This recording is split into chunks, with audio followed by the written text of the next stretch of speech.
tú tomas parte en los sufrimientos por el Evangelio. Y tomas parte en los sufrimientos por el Evangelio con la fuerza de Dios. Esa fuerza de Dios nos salvó y nos llamó a una vocación santa. Y eso no nos lo ganamos nosotros por las obras que hemos hecho, sino que por su gracia, desde antes de los tiempos, Él nos dio en Cristo Jesús un Salvador que destruye la muerte y hace brillar la vida y la inmortalidad. Les he repetido en lenguaje un poco más asequible el lindo texto que hemos proclamado de la carta del apóstol San Pablo, la segunda, a Timoteo, y que de alguna manera hace referencia un poco a los sentimientos que habitan la experiencia de la transfiguración. Y es que la transfiguración es la revelación de la gloria frente al escándalo, que siempre lo será, del sufrimiento y del dolor. Así que tengan eso presente para cuando nos acerquemos en la mañana de hoy al lindo relato de la transfiguración de nuestro Señor Jesucristo. Seguimos pues viviendo este hermoso tiempo de Cuaresma, el cual iremos avanzando a través de 5 maravillosos domingos que nos pondrán en contacto con lo más profundo, no solo de nuestra fe, sino con lo más profundo de la condición humana, de la realidad nuestra, esa condición humana que es enaltecida, que es sanada, curada, levantada, alzada por Jesucristo a una realidad nueva, a una dignidad nueva, que es lo que podríamos llamar la humanidad divina de Cristo, una humanidad divina que Cristo nos comunica a nosotros. Hoy la Iglesia nos pone de primera lectura un texto que aparentemente no tendría demasiada relación con el texto del Evangelio. Normalmente la Iglesia siempre busca en los días domingo y en las solemnidades, busca una relación, una hermandad espiritual entre la primera lectura, que suele ser tomada del Antiguo Testamento, y la lectura del Evangelio. Por decir algo, si en el Evangelio Jesús va a aparecer multiplicando panes y peces, en la primera lectura nos muestran al profeta Eliseo, que reparte también unos pocos panes entre una multitud. Y de esa manera lo que se establece es que lo que en el Antiguo Testamento está en ciernes, es una esperanza, es algo que apenas se está insinuando, en el Nuevo Testamento con Jesucristo se revela en plenitud, se muestra en plenitud y se nos ofrece, se nos da, se nos regala de manera completa y absoluta. Pero hoy pareciera que no hubiera mucha relación. Casi que uno diría que un texto que podría ser un paralelo de alguna manera, aunque con sus distancias con la transfiguración, podría ser cuando Moisés sube a la montaña para recibir los mandamientos y al descender de la montaña lleva el rostro resplandeciente, tan resplandeciente que los israelitas le piden que se ponga un velo porque no pueden sostener la mirada a un rostro que está emanando tanta energía y tanta luz. También de alguna manera podríamos decir que un texto del Antiguo Testamento que podría ser similar es cuando el profeta Elías, llamado por Dios, sube al monte del Señor, al Horeb, y allí en el monte del Señor, el Señor le anuncia que va a pasar delante de él para mostrarle su gloria.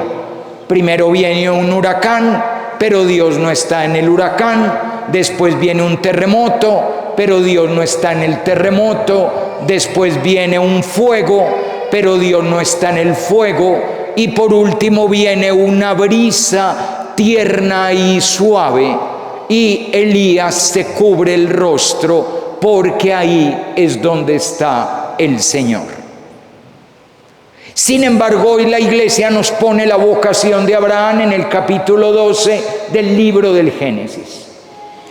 Y les cuento que ese relato de la vocación de Abraham es la piedra básica de todo lo que es la experiencia de fe del antiguo pueblo de Israel.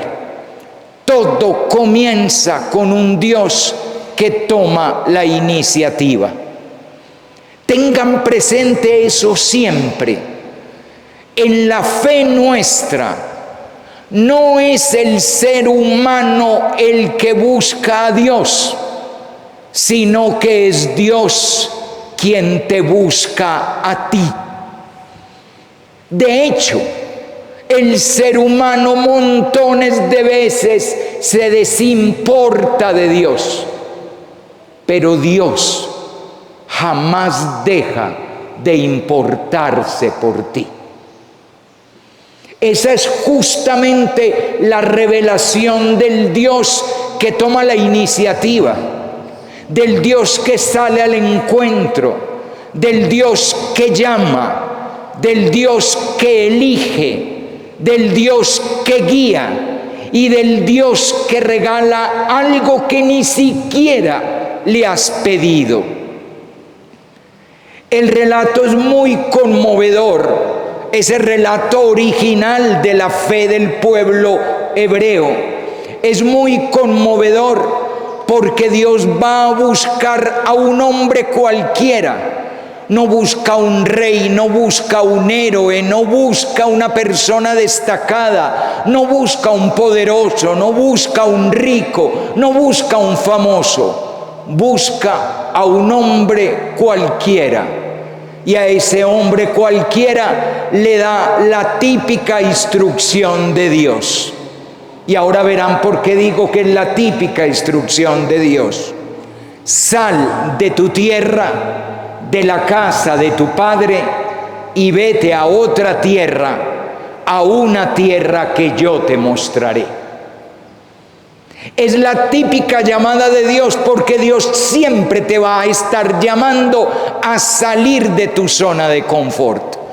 Hoy en día no decimos la tierra y la casa de tu padre, que es lo que dice el libro del Génesis en el capítulo 12, sino que hoy nosotros hablamos de la zona de confort.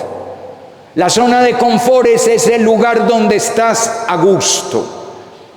Y ese lugar donde estás a gusto es muchas veces el lugar que no te deja crecer, porque es el lugar donde te has acostumbrado, es el lugar donde hay cosas que te agradan, pero también están las realidades incluso viciosas a las que uno termina acostumbrándose y tolerando. La zona de confort es esa zona que no es perfecta, pero en la que, para no tener que hacer otra cosa, para no tener que esforzarme, para no tener que cambiar, para no tener que empezar una aventura, prefiero quedarme en lo conocido que arriesgarme a lo nuevo. Más vale lo conocido que lo por conocer. Y sin embargo Dios siempre te llama a desinstalarte, a salir, a irte. Esa es la llamada de Jesús a los discípulos. Y recuerden que hace unos domingos lo vimos. Y Pedro y Andrés dejan la barca y las redes y la pesca. Y Santiago y Juan dejan al Padre, la barca y los compañeros. Y se van a una nueva aventura, a una nueva vida con Jesús. Es lo que le acontece a Pablo, que como buen fariseo y como buen judío piadoso va hacia Damasco persiguiendo cristianos. Y Cristo le sale al encuentro y le cambia el camino. Lo saca de donde él está y lo lleva a ser apóstol de todos los pueblos. Lo vuelve el viajero de la palabra, de ciudad en ciudad, llevando el mensaje de Cristo. La iglesia nos pone hoy este texto porque esa es la clave de la vida de la Cuaresma. La vida de la Cuaresma es una desinstalación, un salir de un lugar para ir a otro. Fíjense que en el texto de la transfiguración nos hablan de un pequeño viaje. Jesús llamó a Simón, Santiago y Juan y los llevó a una montaña alta. Los sacó de su sitio y los llevó a otro lugar. La Cuaresma es un salir de un sitio para ir a otro lugar. Y para ir a otro lugar, ¿por qué? ¿Cuál es la razón de ir a otro lugar? Porque ese otro lugar es otra tierra que yo te daré. Y te bendeciré. Y haré de ti una gran nación. Por ti se bendecirán todas las naciones de la tierra. Es decir, es necesario que abandones el mundo de la pequeñez para ir a la grandeza para la que fuiste creado. Es necesario que salgas de la insignificancia humana para que vayas a la bendición y a la gloria y a la majestad de la vida divina. Ese viaje de Abraham que él hizo saliendo de Ur de Caldea para ir a la tierra de Canaán, que después habría de ser la tierra prometida que emana leche y miel, es la imagen de la vida de todos nosotros, llamada a salir de la precariedad de la vida humana, mortal, finita, llena de sufrimientos, para ascender a la vida divina, resplandeciente, majestuosa, eterna e inmortal que Dios te promete. Sal de tu tierra y vete a otra tierra que yo te mostraré. Haré de ti un gran pueblo, te bendeciré. Haré que tu nombre sea causa de bendición para todos. Por ti se bendecirán todas las naciones de la tierra. Esa es la hermosa promesa que Dios hace a Abraham. Esa es su iniciativa. Cada uno, cada una, hágase la pregunta con valentía: ¿de qué tierra tengo que salir para ir a la tierra del Señor? Que la tierra del Señor es otra tierra que está llena de gracia y bendición. Hay quienes tienen que salir de la tierra del pecado. Hay quienes tienen que salir de la tierra de la falta de fe. Hay quienes tienen que salir de la tierra de la desesperanza, o de la tristeza, o de la culpa. Hay quienes tienen que salir de la tierra de las mentiras, de la falsedad. Hay quienes tienen que salir de la tierra de la crítica, de la murmuración, del rumor, del rechazo, del odio, del rencor. Hay quienes tienen que salir de la tierra de la infidelidad, de la deslealtad, de la deshonestidad. Hay quienes tienen que salir de la tierra de la falta de fe, de la falta de oración, de la falta de conversión, de la falta de cambio personal, para ir a otra tierra, la tierra que el Señor mostrará, que es la tierra de tu verdadero ser, porque Abraham, que es su primer nombre, Abraham no era su verdadero ser. Su verdadero ser fue el que Dios le reveló después. Habría de ser Abraham, el padre del pueblo, el padre de las multitudes, el padre en el fondo de la humanidad, porque fue capaz de dejarse encontrar por Dios, abandonar su tierra e ir a donde Dios le mostró.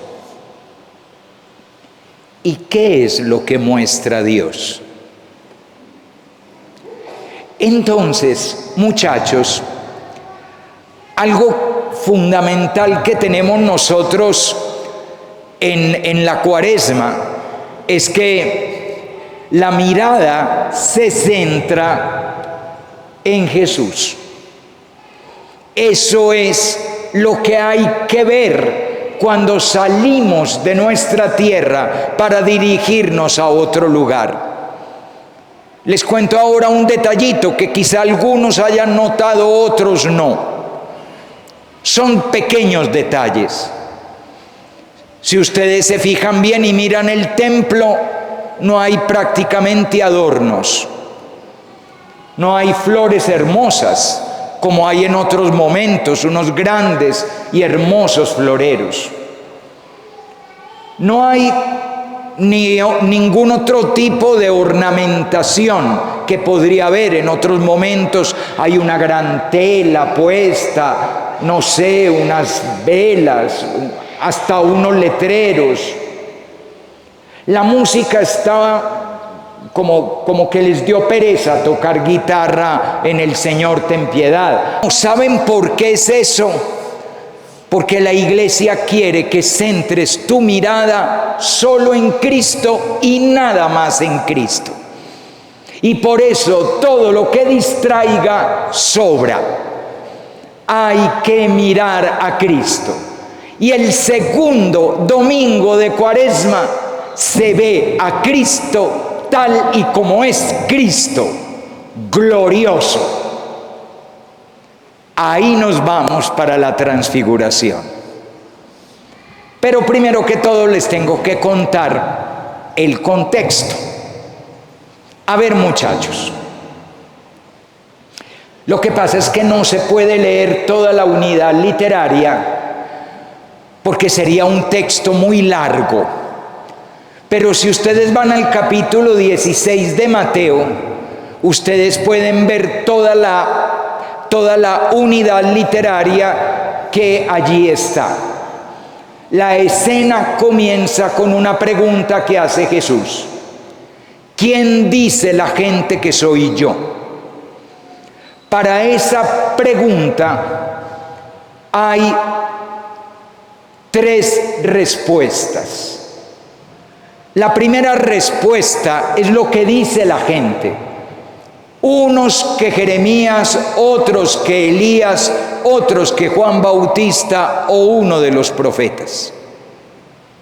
Traducción, la gente ha captado que Jesús es un profeta, pero no lo entienden, no lo conocen, no saben quién es. Entonces Jesús le devuelve la pregunta a sus íntimos, a los discípulos. ¿Y ustedes, quién dicen que soy yo?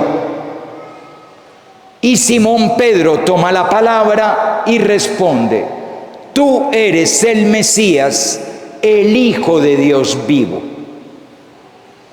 La respuesta es acertada, pero el contenido de la respuesta no es acertado. Me explico. Las palabras son las que son, pero Simón Pedro todavía está pensando en un Mesías que no es Jesús. Está pensando en un Mesías a la manera como lo esperaba el pueblo de Israel, en un Mesías triunfador humano, en un Mesías vencedor humano. Y resulta que Jesús no es así. Dejamos para otro día, porque hoy no hay tiempo, la parte en que Jesús le revela a Simón Pedro: tú eres piedra y sobre esta piedra edificaré mi iglesia. Eso lo dejamos para otro día. Y Jesús aclara qué tipo de Mesías es él. He de subir a Jerusalén, ser juzgado, ser condenado, ser perseguido, ser ejecutado y al tercer día resucitar. Y Simón Pedro y los demás esa noticia no la pueden tolerar. ¿Cómo así que un Mesías que sufre? ¿Cómo así que un Mesías que muere? Es más, Simón Pedro se lleva aparte a Jesús y lo regaña. 6 días después viene la montaña. ¿Ven el contexto? La montaña es para responder a eso, a ese escándalo, a ese estremecimiento de cómo así un Mesías que sufre. ¿Por qué comencé hoy releyéndoles el texto de la segunda carta del apóstol San Pablo a Timoteo? Por cómo comienza el texto. Porque San Pablo le dice a Timoteo que tú compartes los sufrimientos de Cristo y que compartes los sufrimientos de Cristo con la fuerza de Dios, y que esa fuerza de Dios te la dio no porque tú te la merezcas o te la hayas ganado, sino porque Él, desde antes de que comenzara el tiempo, te eligió en Cristo para que tú recibieras la gracia de esa fuerza que te salva y te hace inmortal. No se puede decir tanto en tan poquito. Es todo el plan de Dios. Pero me encanta el comienzo del texto. Tú compartes los sufrimientos de Cristo. ¿Cuál es el gran obstáculo que todos tenemos en nuestra fe, en nuestra vida para creer? ¿Cuál es el gran obstáculo? Los sufrimientos. Ese es el escándalo, muchachos. A pie de letra, la palabra escándalo no significa como un ruido que nos hace algo. ¡Ah! Me escandalicé. A pie de letra, la palabra escándalo es un tropiezo, una zancadilla. Es más, a pie de letra, el escándalo es la piedra que te hace tropezar. Es esto. Eso es el escándalo. Todo va bien con Jesús, todo va muy bien. Las curaciones, los milagros, la multiplicación de panes, el anuncio, su poder, es un gran profeta, a lo mejor es el Mesías, todo va muy bien, hasta que Él dice que va a sufrir. Y cuando Él dice que va a sufrir, Simón Pedro, en nombre de los demás discípulos, dice: no, eso no puede pasar, no puede haber sufrimiento. Todo va muy bien en la vida de una persona hasta que sufre. Cuando aparece el sufrimiento, la persona cree que la vida le ha fallado, que la familia le ha fallado, que su realidad le ha fallado, que Dios le ha fallado. Incluso llega a pensar que la vida, debido a esa falla que es el sufrimiento, no merece la pena ser vivida. Ese es el problema de los sufrimientos. El sufrimiento es la gran zancadilla, el gran tropiezo de la vida. Mientras todo nos sonríe, mientras todo, como yo les digo a los muchachos, mientras la vida es fantasilandia y por lo tanto todos los días están llenos de color, de alegría, de gozo, de risas, de juego, entonces parece que la vida es maravillosa y que cada día tiene pleno sentido y que todo es digno de ser amado y que no hay nada más hermoso que mi casa y mi padre y mi madre y mis hermanos, y me encanta el colegio y me gusta pintar y bailar y colorear, hasta que sufres. Y cuando llega el sufrimiento, cuando los compañeros ya no hacen un juego sino una burla, cuando en la casa en vez de unidad hay división, cuando en vez de te quiero hay discusiones, peleas y disputas, cuando lo que querías completo se rompe, cuando llega la soledad y el frío de la ausencia, cuando te das cuenta que la gente que amas se enferma y peor aún se muere, cuando nada es perfecto y se acaba Fantasilandia, entonces te escandalizas, es decir, tropiezas y dudas de ti, dudas de la vida, dudas del amor, dudas del valor de amar y en particular de amar a alguien, dudas del amor de pareja, dudas del valor que tiene traer niños a este mundo, dudas de la humanidad, dudas de la verdad, dudas incluso de la ciencia, dudas del sentido de la vida, pero sobre todo dudas de Dios. La crisis de fe de muchas personas de hoy, aunque ellos pretendan expresarlo con 3 o 4 argumentos pseudointeligentes, la crisis de fe de la gente de hoy no es un ateísmo ilustrado. La gente de hoy no lee, no saben que existe Feuerbach o Heidegger o Sartre. No, la crisis de fe de hoy no es una crisis porque me volví tan culto que no me cabe Dios.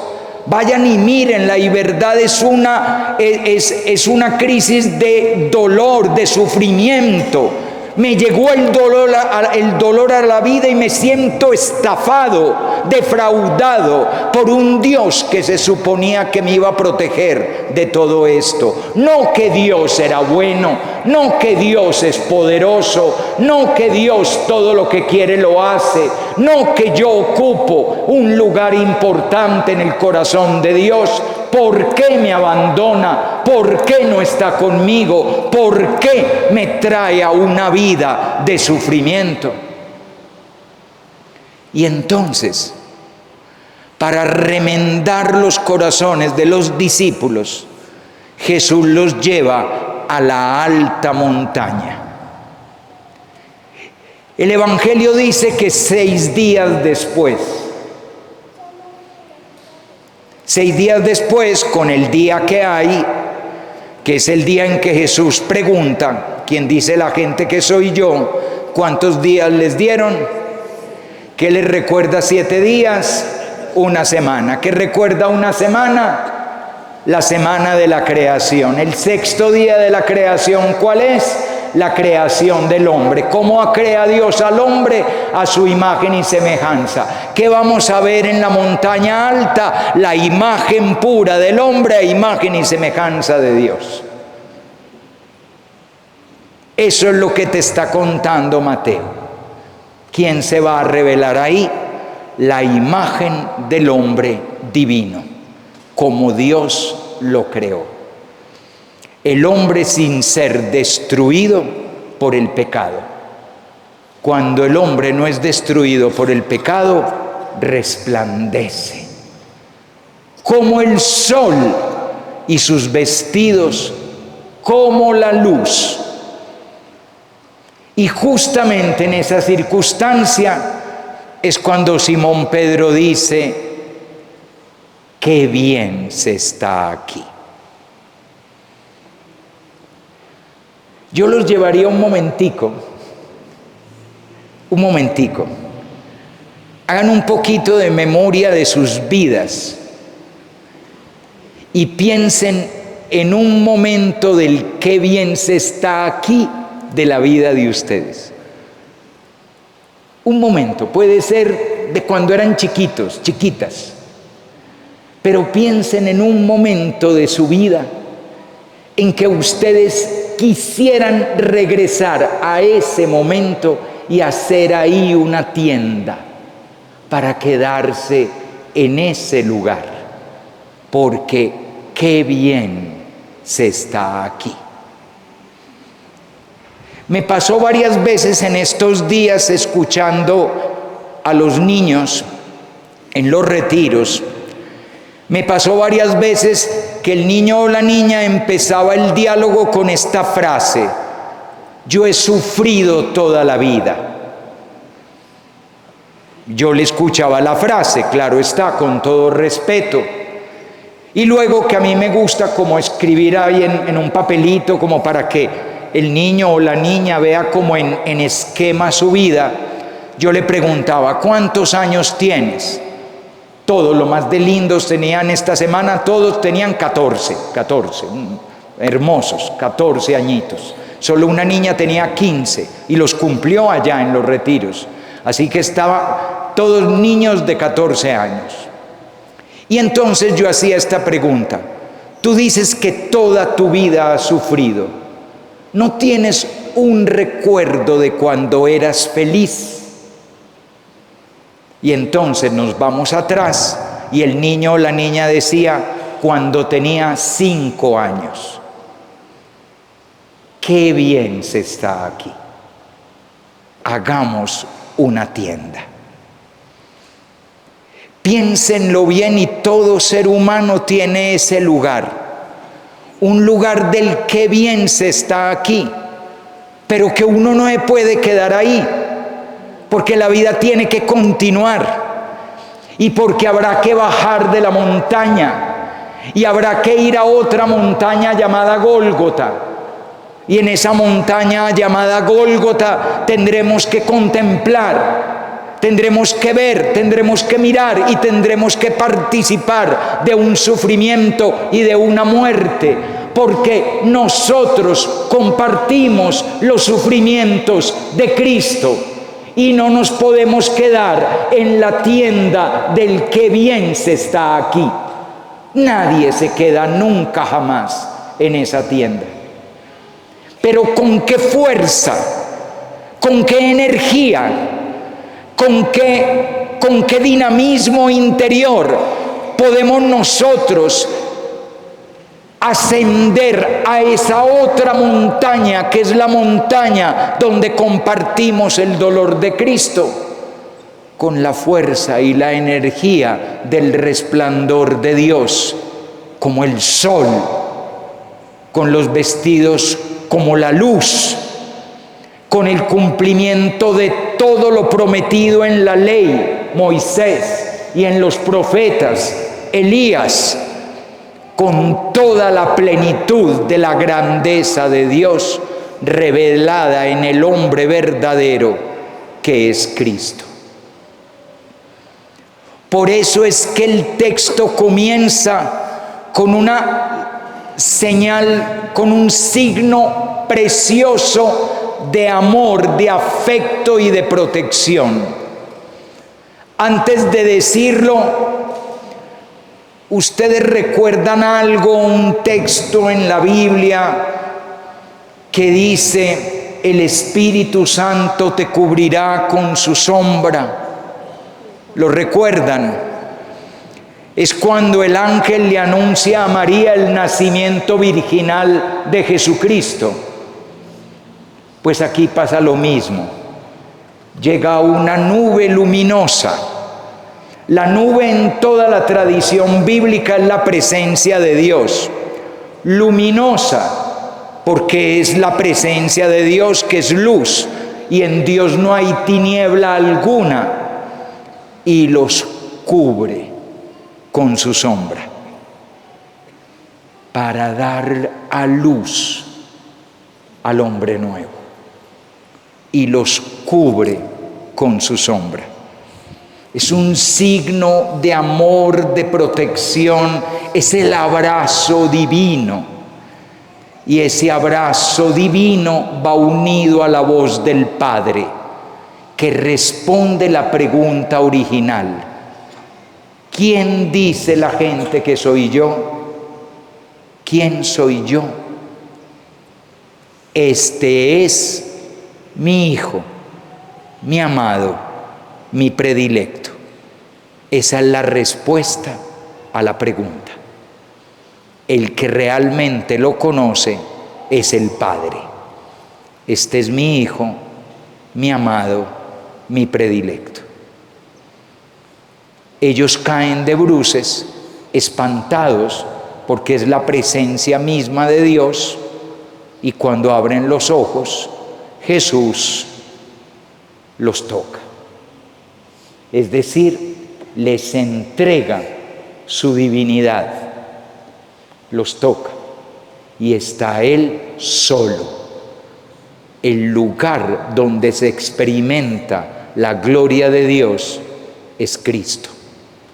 El lugar de la luz de Dios es Cristo.